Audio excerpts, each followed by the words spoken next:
ஹர ஹர சங்கர ஜெய ஜெய சங்கர ஹர ஹர சங்கர ஜெய ஜெய சங்கர. மகாபெரியவா சரணம். நமஸ்காரம். நான் உங்கள் சவிதா முரளிதர். மீண்டும் இந்த மிக பிரத்யேகமான காணொளியில் உங்களை சந்திப்பதில் மிகுந்த மகிழ்ச்சி அடைகிறேன்.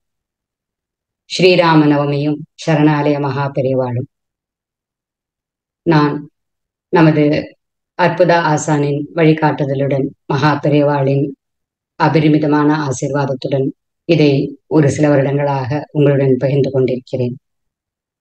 23/11/2017 நான் என் அற்புத ஆசானை முதலில் தரிசனம் செய்த நாள். அன்று ஆத்மார்த்தமாக ஒரு நல்ல குரு வேணும் என்று அந்த ஈஸ்வரனிடம் வேண்டிக் கொண்டால் அந்த ஈஸ்வரனே உன்னை உன் குரு முன்னால் நிறுத்துவார் என்று தெய்வத்தின் குரலில் மகாபெரியவா கூறிய அந்த வார்த்தைகள் சத்தியமானது என் வாழ்வு. என்னுடைய அற்புத ஆசானிடம் அவருடைய நிழலில் நான் ஒதுங்கிய பின் நடந்த பல அற்புதங்களில் யோசித்து பார்க்க பிரமிப்பாக இருக்கும் ஒரு விஷயம், ஒவ்வொரு ஸ்ரீராம நவமி என்றும் மகாபெரிவா நம் சரணாலய பக்தர்களுக்காக ஒரு மிகப்பெரிய அனுகிரகம் செய்வார். இது ஒவ்வொரு ராமநவமியும் என்று அதற்கு பிறகு ஒரு காலகட்டத்தில் ஒவ்வொரு நாளுமே ஸ்ரீராமரின் அனுகிரகம் எப்படியெல்லாம் குரு பூஜை பக்தர்களையும் சரணாலயம் வரும் அன்பர்களையும் காத்து கொண்டிருக்கிறது என்பதை இந்த காணொளி மூலமாக உங்களுடன் ஒரு சில விஷயங்களை பகிர்ந்து கொள்ள விரும்புகிறேன். ராகவ் என்கிற சங்கரன் ஒரு குரு பக்தி, குருவுக்கு எப்படி பக்தி செய்வது என்று நமக்கு தெரிந்து கொள்ள வேண்டும் என்றால், ராகவ் நம் அற்புத ஆசானுக்கு செய்யும் பணிவிடைகளை பார்த்து தெரிந்து கொள்ள முடியும். மிகவும் வியப்பாக இருக்கும், பிரமிப்பாக இருக்கும். நமக்குள் ஒரு பணிவு தானாக வரும். இவரை போல் நாமும் இருக்க வேண்டும் என்ற எண்ணம் வரும். அந்த ராகவ் குரு பூஜை செய்து 9 வாரங்களில் அவருடைய வாழ்வில் நடந்த பல நல்ல விஷயங்கள். அதற்கு பிறகு மாமாவிற்கு அவர் உதவ ஆரம்பித்த பொழுது ஒவ்வொரு குரு பூஜை செய்யும் பக்தர்களும் தங்களுடைய வாழ்வில் நடந்த அற்புதங்களை மாமாவுடன் பகிர்ந்து கொள்ள ராகவ் அவர்களுக்கு இந்த எண்ணம் வந்தது. ஒவ்வொரு வீடாக சென்று குரு பூஜை அற்புதம் நடந்த பக்தர்களின் வீடுகளை தேடிச் சென்று அவர்களுடைய அனுபவங்களை பகிர்ந்து கொண்டு அதை நம்முடைய ஒரு சேனலில் யூடியூபில் ரிலீஸ் செய்து அத்தனை பேரும் அதை பார்த்து மகாபெரிவா பக்தியை வளர்த்து கொள்ள வேண்டும் என்ற அவரது ஆசைக்கு மாமாவின் ஆசீர்வாதம் கிடைத்தது. 2018ஆம் ஆண்டு முதலில் ராமானுஜம் குமுதவல்லி தம்பதியினர் very special interview, very special கப்பல். அவர்களுடைய வாழ்வில் குரு பூஜை மூலமாக நடந்த அற்புதம் பிரமிப்பானது.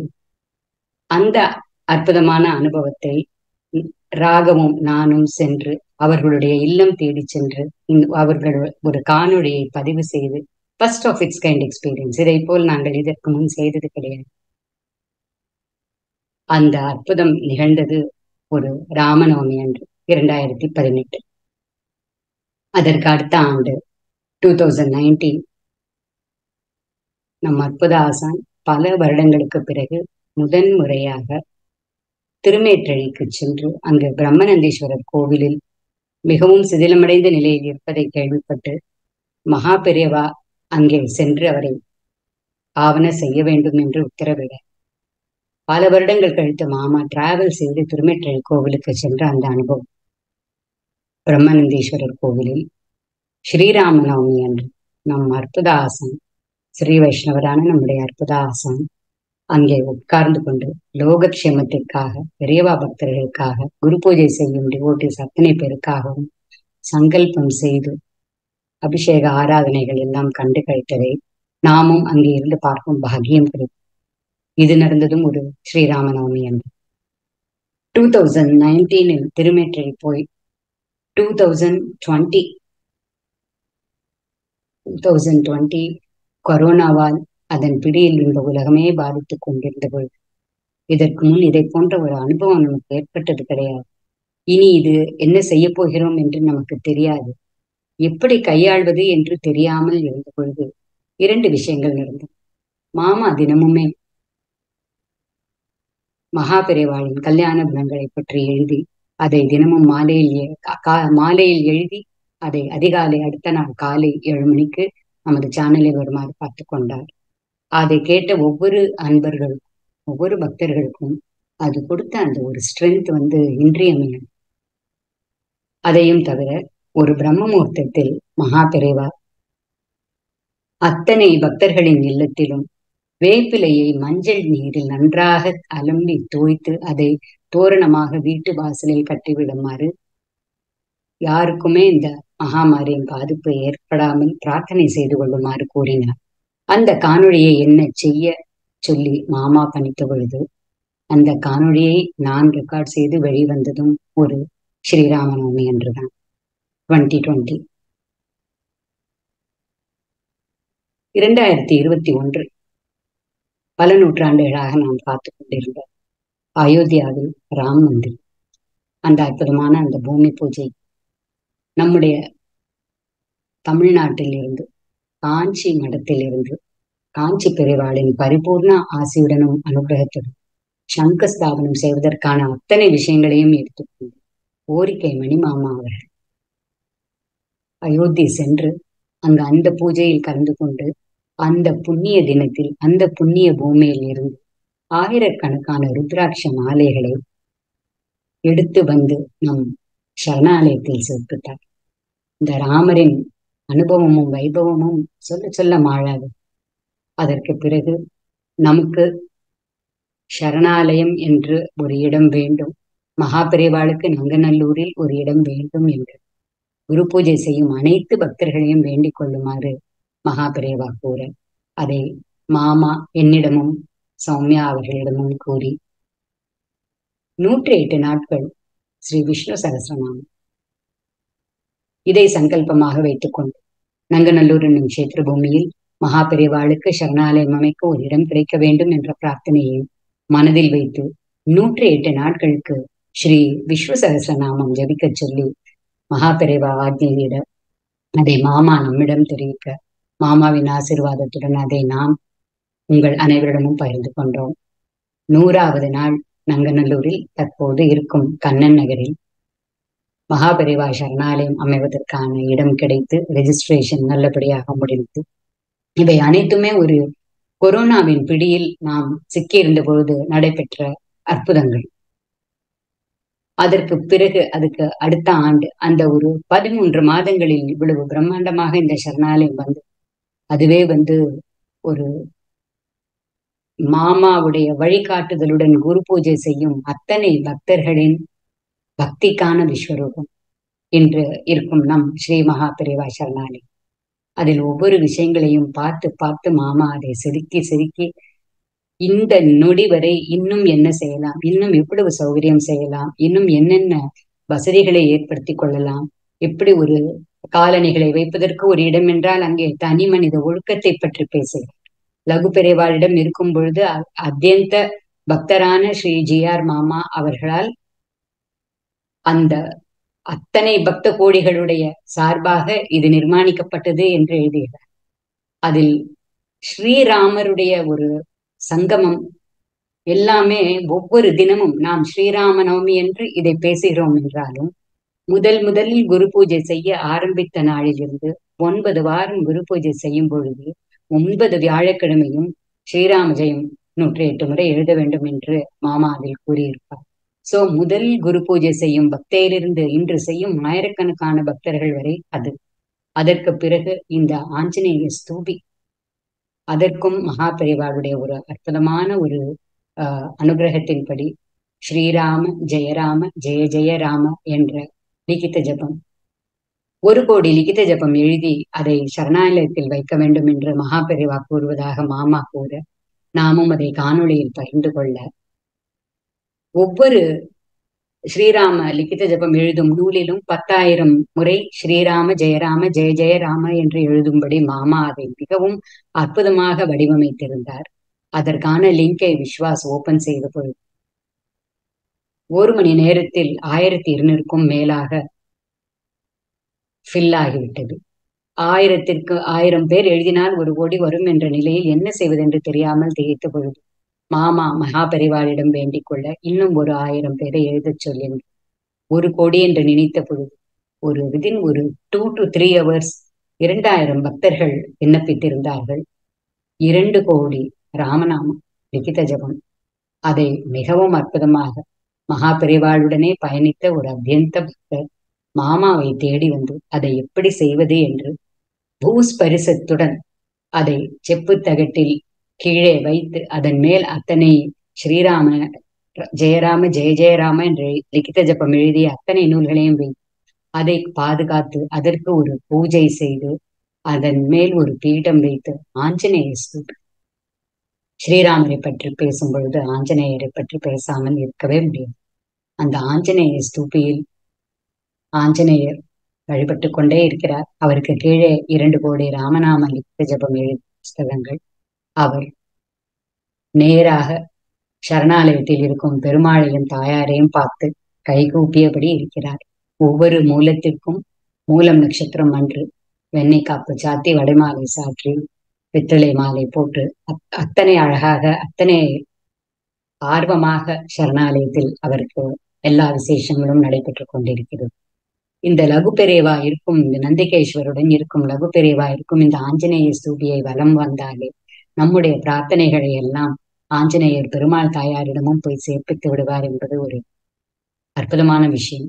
இதில் மேலும் ஒரு விஷயம் என்னவென்றால், இந்த லிகித ஜபம் எழுதுவதற்கு நம் அற்புத ஆசான் தாமல் அண்ணாவிடம் ஸ்ரீராம நாம பிரபாவம் அதை பற்றி ஒரு உபன்யாசம் செய்ய சொல்லி அற்புதமாக கூறியிருந்தார். தாமல் அண்ணா கூறிய பொழுது ராமகோட்டியுடன் காமகோட்டி, காமகோட்டியுடன் ராமகோட்டி என்று அவர் கூறிய பொழுது அது எப்படி மேனிஃபெஸ்ட் ஆக போறது அப்படிங்கிறது எங்களுக்கு அப்ப தெரியாது.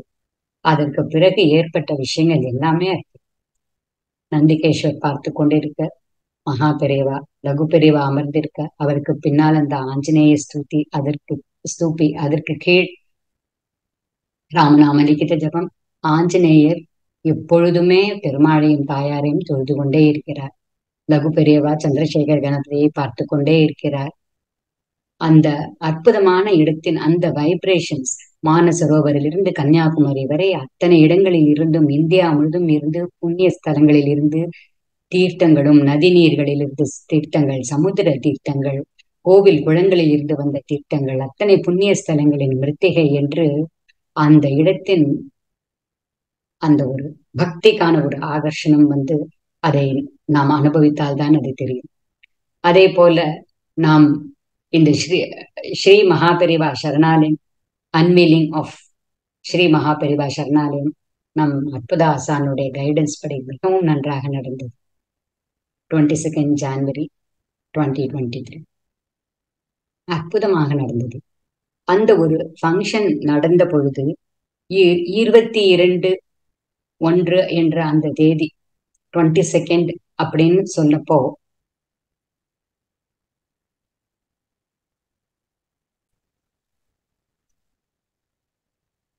சௌமியா முதல் அங்கே கைங்கரியம் செய்யும் அனைவரும் டைம் டியூரேஷன் கொஞ்சம் ஷார்ட்டா இருக்கும் போல இருக்குமாமா, வேற ஏதாவது டேட்க்கு போஸ்ட்போன் பண்ணிக்கலாமா அப்படின்னு கேட்டப்போ பெரியவாளுடைய ஆக்ஞைமா January 22 என்று கூறினார்கள்.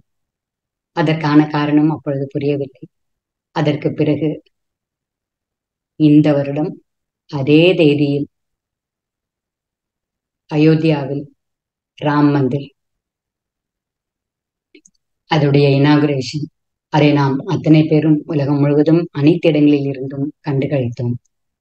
So nothing is a coincidence in life. Everything is beautifully choreographed by Mahaperiva என்று மாமா கூறுவது சத்தியமாக இருக்கிறது. இதில் மேலும் ஒரு விஷயம், அந்த அயோத்தியாவில் ராம் மந்திர் இனாகுரேஷனுக்கு முந்தின நாள் January 20 அன்று நம் ஸ்ரீ மகாபெரிவா சரணாலயத்தில் ஸ்ரீமான் துஷ்யந்த் ஸ்ரீதர்ஜி மிகவும் அற்புதமாக முதல் முறையாக சரணாலயத்திற்கு நேரில் வந்து சொற்பொழிவாற்றினார். இதுவும் கோயின்சிடென்ஸே கிடையாது. மாமாவிற்கு வெகு நாளாக ஸ்ரீமான் துஷ்யந்த் ஸ்ரீதர்ஜி போன்ற இளைஞர்கள் நம்முடைய சரணாலயத்தில் வந்து அவர்கள் பிரவச்சனம் செய்ய வேண்டும் என்று மிகவும் ஆசைப்பட்டுக் கொண்டிருந்தார். கிட்டத்தட்ட 6 மாதங்களுக்கு முன்னால் அவரை நாம் அணுகிய பொழுது, நான் எப்பொழுது சென்னைக்கு வருகிறோமோ, எப்பொழுது என்னால் முடியுமோ உங்களுக்கு தெரிவிக்கிறேன் என்று கூறியவர் ஒரு 5 மாதங்களுக்கு முன்னால் ஜனவரி 20, 2024 அன்று நான் நங்கநல்லூரில் உள்ள ஸ்ரீ மகாபரிவா சரணாலயத்தில் வந்து சொற்பொழிவாற்றுகிறேன் என்று அவருடைய டேட் அண்ட் டைம் கன்ஃபார்ம் செய்தார். அதற்கு பிறகு மாமா சொன்னார், எந்த தலைப்பில் பேச வேண்டும் என்பதை அவரே தேர்வு செய்து கொள்ளட்டும் என்று கூறினார். அது ஒரு முறைக்கு இருமுறை துஷ்யந்த்ஜி நம்மிடம் கேட்டுக்கொண்டார். மாமா என்னையே சூஸ் பண்ண சொல்லிட்டாளா, ரொம்ப தேங்க்ஸ், ரொம்ப சந்தோஷம் அப்படின்னு சொன்னார். அதற்கு அவர் தேர்ந்தெடுத்த தலைப்பு 1000 ராமர் நின்கேள் ஆவர். பரத வைபவம் பற்றி பேசுவதாக அவர் முடிவு செய்து 5 மாதங்களுக்கு மேல் ஆகிவிட்டது. அப்பொழுது துஷ்யந்த் ஸ்ரீதர்ஜி அவர்களுக்கும் தெரியாது, நமக்கும் தெரியாது அந்த டேட்டுடைய ஒரு இம்பார்ட்டன்ஸ் என்ன, சிக்னிபிகன்ஸ் என்ன அப்படிங்கிறது நாம் பிக்ஸ் பண்ணின பொழுது அது தெரியாது. அதற்கு பிறகு அந்த நாளும் வந்தது. அற்புதமான ஒரு அற்புதமான ஒரு உபன்யாசத்தை அவர் அருளினார். அவருடைய பிரவச்சனம் பற்றி நாம் கூற வேண்டிய அவசியம் இல்லை. அந்த சரணாலயத்தில் வந்து 1000 ராமர் நின்கேள் ஆவரோ என்று பரத வைபவத்தை அத்தனை பக்தியுடன் அத்தனை ஸ்ரத்தையுடன் அவர்கள் அற்புதமாக உரையாற்றினார். இதை உரையாற்றும் பொழுது அதை முடிக்கும் தருவாயில் மிகவும் ஆச்சரியமாக ஒரு விஷயத்தை துஷ்யந்த்ஜி கூறினார். இன்று 20ஆம் தேதி, இன்னும் 2 நாட்களில் 22 அயோத்தியாவில் ராம் மந்திருடைய இனாகுரேஷன் நடக்கப் போகிறது. இந்த சமயத்தில் இங்கே அமர்ந்து நாம் பரத வைபவம் பற்றி பேசிக் கொண்டிருக்கும் பொழுது ஸ்ரீராமரிடமிருந்து சித்திரக்கூடத்தில் இருந்து பரதர் தன் தலையில் தாங்கி வந்த அந்த பாதுகை நந்திகிராம் நோக்கி சென்று கொண்டிருக்கிறது என்று கூறினார். இது கோயின்சிடன்ஸாக இருக்க முடியாது. சில நூற்றாண்டுகளுக்கு பிறகு நடைபெறும் ஒரு விஷயம். 5 மாதங்களுக்கு முன்னால் இவர் தேர்வு செய்த ஒரு தலைப்பு, அதை பற்றி அவர் பேசிக் கொண்டிருக்கும் பொழுது எழுந்த இந்த சிந்தனை, இன்று நாம் இங்கு பரத வைபவம் பேசிக் கொண்டிருக்கும் பொழுது அவர் ஸ்ரீராமரின் பாதுகையை தாங்கி வந்த அதே வழியில், இன்று அதே மார்க்கத்தில் அந்த பாதுகை போய் கொண்டிருக்கிறது. 21st night it will reach Ayodhya. 22nd morning ஸ்ரீராமர் கண் திறக்கும் பொழுது அந்த பாதுகையும் அங்கே இருக்கும் என்று அவர் கூறிய பொழுது மெய்ஸ் விற்க வைத்த அனுபவம், அற்புதமான அனுபவம். இவையெல்லாம் மீண்டும் மீண்டும் ரீஎன்ஃபோர்ஸ் பண்ணும் விஷயம். ஸ்ரீராமருக்கும் சரணாலயத்திற்கும் இருக்கும் அந்த தொடர்பு. ஒவ்வொரு ஸ்ரீராம நவமியின் பொழுதும் நாம் யோசித்து பார்த்து பின்னோக்கி பார்த்தால் பிரமிப்பாக பல விஷயங்கள் ஸ்ரீராமரின் பரிபூர்ண ஆசையுடன் நடந்து கொண்டே இருக்கிறது நம் சரணாலயத்தில் என்பது. ஸ்ரீமான் துஷ்யந்த் ஸ்ரீதர் போன்ற ஒரு உலகமெங்கும் பறந்து வந்து உபன்யாசம் செய்யும் ஒருவர் அன்று அந்த ஒரு நாளில் மிகவும் முக்கியமாக நம் சரணாலயத்தில் அமர்ந்து கொண்டு பரத வைபவம் கூற வேண்டும் என்று 5 மாதங்களுக்கு முன்னால் அவர் தேர்வு செய்தது வந்து மகாபெரிவாளுடைய சங்கல்பம் அன்றி வேற ஏதாக இருக்க முடியும்? ஸ்ரீராமரின் அருளும் ஆசையும் இல்லாமல் வேற என்ன இருக்க முடியும்? நம் மகாபெரிவாளே ராமநாமத்தையே ஜெபித்துக் கொண்டிருப்பதாக கூறியிருக்கிறார். இதனால் நாம் குரு பூஜை செய்யும் அன்பர்களாகிய நாம் அனைவரும் ஒவ்வொரு குரு பூஜை என்றும் ஸ்ரீராம ஜெயம் லிகித ஜபம் எழுதுகின்றோம். ராமநாமத்தை பற்றி சிந்தித்துக் கொண்டே இருக்கிறோம். சரணாலயத்திற்குள் நுழைந்தால் அந்த ராமநாம லிகித ஜபம் இருக்கும் அந்த ஆஞ்சநேய ஸ்தூபியை லகு பெரியவாளையும் பிரதட்சணம் செய்து நம்முடைய அத்தனை பிரார்த்தனைகளும் நிறைவேற வேண்டிக் கொண்டே இருக்கிறோம்.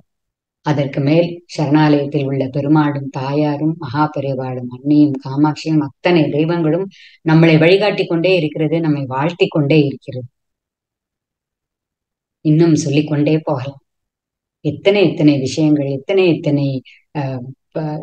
பஜனைகளும் கச்சேரிகளும் உபன்யாசங்களும் ஸ்ரீராமரை பற்றியும் ஒவ்வொன்றும் நடக்கும் ஒவ்வொரு விஷயங்களும் சரணாலயத்தில் மிகவும் மெய்சிலிர்க்க வைக்கும் அனுபவங்கள்.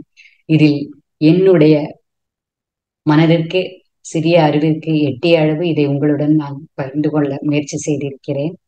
ராமநாம பிரபாவம் தொடர்ந்து கொண்டே இருக்கும். உள்ளே நுழையும் பொழுதே ஸ்ரீராம ஜெயராம ஜெய ஜெயராம என்று ஒலித்துக் கொண்டே இருக்கும் அந்த சரணாலயத்திற்கு அனைத்து பக்தர்களும் எப்பொழுதெல்லாம் முடிகிறதோ வந்து நேரில் வந்து ஆசி பெற வேண்டும். உங்கள் அனைத்து பிரார்த்தனைகளும் நல்லபடியாக நிறைவேற வேண்டும் என்று பிரார்த்தித்துக் கொள்கிறேன். அதே போல இந்த ஸ்ரீராம நவமியும் சரணாலய மகாபெரிவாளும் என்ற இந்த வைபவம் ஒவ்வொரு வருடம் இன்னும் இன்னும் இன்னும் பல பல அற்புதங்களுடன் நடந்து கொண்டே இருப்பதை எல்லாம் முடிந்த அளவு நாங்களும் சேகரித்து உங்களுடன் பகிர்ந்து கொண்டே இருப்போம் என்பதை தெரிவித்துக் கொள்கிறேன். ஸ்ரீராம ஜெய ராம ஜெய ஜெய ராம, ஸ்ரீராம ஜெய ராம ஜெய ஜெய ராம, ஸ்ரீராம ஜெய ராம ஜெய ஜெய ராம. அற்புத ஆசனம். ஜி.ஆர். மாமா அவர்களின் பாதங்களுக்கு ஆனந்த கோட்டி நமஸ்காரம். குருவே சரணம், குரு பாதமே சரணம், மகா பெரியவா சரணம்.